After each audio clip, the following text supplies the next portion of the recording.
Assalamualaikum warahmatullahi wabarakatuh. Alhamdulillahirrabbilalamin. Wassalatu wassalamu ala asrafil anbiya'i wal mursalin Sayyidina Muhammadin wa ala alihi wasahbihi wa barik wasallim ajma'in, amma ba'du. Yang saya hormati dan yang saya takdimi pengasuh pondok pesantren Zainul Hasan Genggong Al-Mukarram Kiai Haji Muhammad Hasan Mutawakkil Allah SHMM, dan yang saya hormati Rektor Kampus Universitas Zainul Hasan Bapak Dr. Andes Abdul Aziz Wahab MAG, dan saya hormati dosen pengampu saya Makul Fikih Muamalah yakni Al-Ustadz Fathullah. Langsung saja, demikian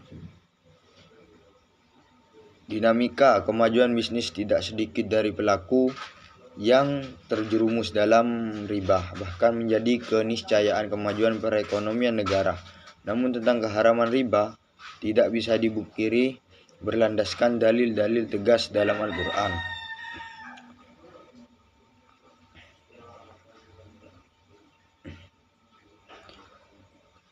Dalam mengumpulkan data menggunakan teknik dokumenter dengan menggunakan dari kepustakaan yang berkaitan dengan masalah yang diteliti, kemudian dianalisa dengan menggunakan teknik konten analisis.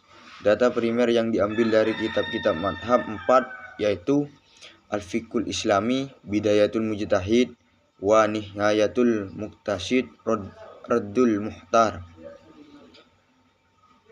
dan Ibnu Khudamah Al-Hambali mengatakan, para pakar fikih yang memberi alasan atau ilat ribawi, barang-barang ribawi sepakat bahwa ilat ribawiyah emas dan perak itu satu dalam artian sama. Begitu juga dengan ilat ribawiyah al-a'yan, al-arba'ah, 4 macam barang ribawi selain emas dan perak yang disebutkan dalam hadis yang diriwayatkan oleh Ubaidah bin Somit, yaitu al-bur, gandum. Dari pernyataan Ibnu Hudama di atas bisa diambil kesimpulan bahwa ilat ribawi itu ada 2, yakni ilat ribawiyah emas dan perak dan ilat ribawiyah al-a'yan.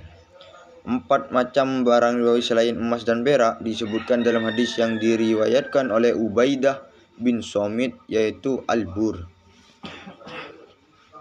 Contoh ilat ribawiyah emas dan perak.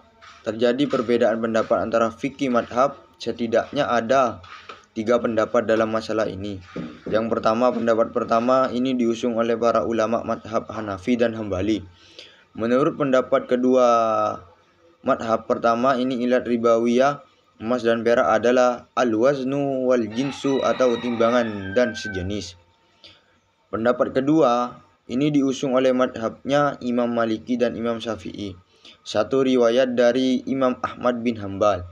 Menurut pendapat kedua ini, ilat ribawiyah emas dan perak adalah ghalabah samaniyah. Maksudnya adalah keduanya pada umumnya digunakan sebagai jenis dari alat tukar atau mata uang.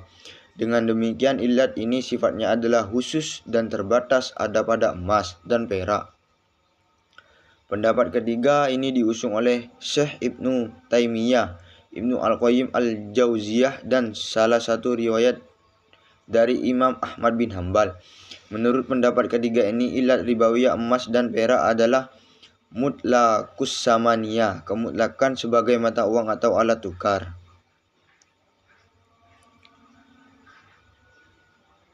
Di antara pendapat aliran fikih setidaknya ada 4 pendapat dalam masalah ini. Pendapat pertama ini diusung oleh ulama madhab Hanafi dan Hambali.